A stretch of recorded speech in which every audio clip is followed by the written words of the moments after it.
Well, she's definitely one of the greatest musicians the world has ever come to know. And speaking of greatness, there's a great game this weekend. Very, very big game. The Capitals Derby in Spain, and it pits two of the greatest managers, in my opinion, Carlo Ancelotti and then Diego Simeone. Mm-hmm. But even before we talk about the manager who's definitely winning everything around in Spain and in the world, let's begin with the opposite man. Yeah, Diego Simeone. I feel he's outlived his purpose with his Atletico team. The team has grown still under his guide. For everything he's done, he's transformed them, put them up there with the likes of Real Madrid, with the likes of Barcelona. Prior to his arrival, we know how Atletico Madrid failed to compete with those at the top. But he's come in, transformed their fortunes. But with this current crop of players Simeone has, I think the old style of football has outlived its purpose. You can't have the likes of Saul Niguez, Yannick Ferrer Carrasco. You can't have Thomas Lemar. You can't have Antoine Griezmann, Mateus Cunha, and still defend for 90 minutes plus, which even he's struggling to defend.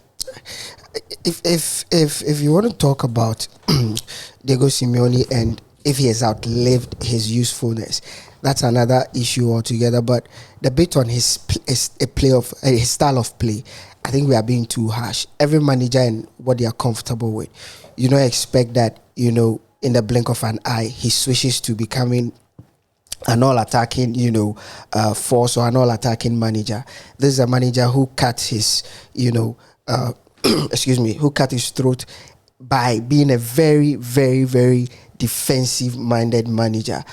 When he walked into Atletico Madrid, he came with that rigid 4-2-2 formation where the team defends very, very deep.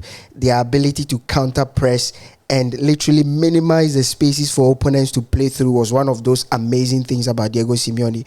And for me, I think he revolutionized the game in a way, especially in Spain. You made mention of when he walked into Atletico Madrid. At the time, Atletico had always placed outside the top three. Even when he came, in two seasons before he came, they had placed 9th and 7th. Since his arrival, Atletico Madrid has never placed outside the top 4. He's always either guided them first, second, or third. I think that it's more about other teams leaving him behind than he rather, being still in terms of his approach. Because Jose Mourinho has not changed being Jose Mourinho. This is Diego Simeone. And for somebody who has changed the fortunes of Atletico, I can understand why they want to still keep faith with him, because he's won them 8 major trophies, 3 La Liga trophies, UEFA Europa League trophies, and the Copa del Rey. So everything there is to win in Europe, except the major laurels, which is the Champions League. Last time they went to the final, they lost to Real Madrid. So it would be too harsh for people to call for his departure or his resignation. Yes, somebody may say if you watch yesterday's Champions League game against Leverkusen, for me they were very blunt in attack. But like I said, it's more about teams leaving him behind. A manager can decide to stick to his old, pragmatic ways and still win.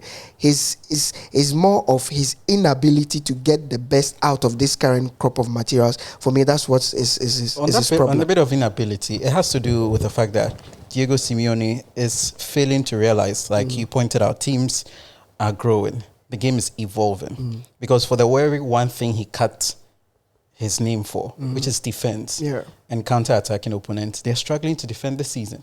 You look at the game they played last night, they were all over the place in defense. You look at the La Liga, they've been leaky. But they're one of the teams that have kept more clean sheets in the Liga. They've kept 2 clean sheets in the Liga in their last 5 games. In their last 5 games. But you get the point that Atletico were that particular team that everybody felt was so difficult to get past. Yano Black is not being himself. Defensively, Diego looks to be a man lost at sea. Is Atletico best fit with the 5 at the back or the 4 at the back? And that combination in the midfield, he seemingly run out of ideas with this particular team. And if you take such a form up against a Real Madrid team who are breathing with confidence. Lots of confidence. Even without Karim Benzema, you saw how they dispatched Mallorca over the week. They are the only side around Europe with a 100% record. 100% record. I agree with you on the bit that Diego Simeone is not able to get the best out of these materials, and he's a bit still in terms of how do I set this team up, because most of the players he has right now are more attacking than defensive minded. Look at Thomas Lemar, look at João Felix and Antoine Griezmann. Even in the middle of the pack, there are players who love to be more attacking. So it's all about, should he be able to transform his ideologies or reform them, or he should just be a conformist? But this Saturday, they are coming up against a Real Madrid side, that is brimming with confidence. They've been performing well in the Champions. The first game they played, they beat Celtic, came back home to beat, Mallorca by 4-1. At a time when, it looked like Mallorca might just sneak a win out of Real Madrid. Carlo Ancelotti, you look at Carlo Ancelotti and how he's built this team. He's built them to have a certain mentality of not being able to give up. We saw that reflect in their run towards they lifting the Champions League, and we are seeing that in the La Liga. They are able to go down and still come up against an Atletico Madrid side that is not performing too well. I think that it will be a good game. But Karim Benzema is coming back from injury. This morning I'm hearing that he's been past fit to play, on Sunday. But I don't know whether he's going to start him. I don't know about you, but if Karim Benzema does not start, do you think that Rodrigo and Vinicius can still carry the team? Well, given what they put up against Mallorca over the weekend, I think they're more than capable. You look at those two young chaps, they've grown in leaps and bounds. They came as raw talent and coming over from Brazil, coming into mainstream Europe at a big club, it takes a lot of temperament to play for Real Madrid. And for them to be able to do what they're doing, look at Vinicius, you look at Rodrigo, the two actually combined for the second goal. They literally unlocked the defense of Atletico Madrid. Mallorca over the weekend. And you look at Atletico Madrid, who, for me, are out of sorts. I think if Karim Benzema should start, it will be more trouble for them, because Real Madrid are unplayable when they have Karim Benzema at the top end. But when you do not have him, you have Rodrigo, you have Vinicius Jr., who are both in the form of their lives. Brilliant form. They will still pose problems for Atletico Madrid. I fancy Real Madrid robbing one in the faces of their crosstown rivals. Valverde is excellent in that midfield. He's been the brilliant engine for which Real Madrid have rode on so far. You look at Tchouaméni, it's been excellent. It's almost as though everybody has forgotten the fact that Casemiro has left this Real Madrid team. I told you that Florentino Perez will not let a player go if he does not know that the person has outlived his usefulness for the team. And clearly all the players that Florentino Perez has let them go, nobody misses them. Nobody misses, Ramos, Casemiro, all of them. But it's going to be a good game.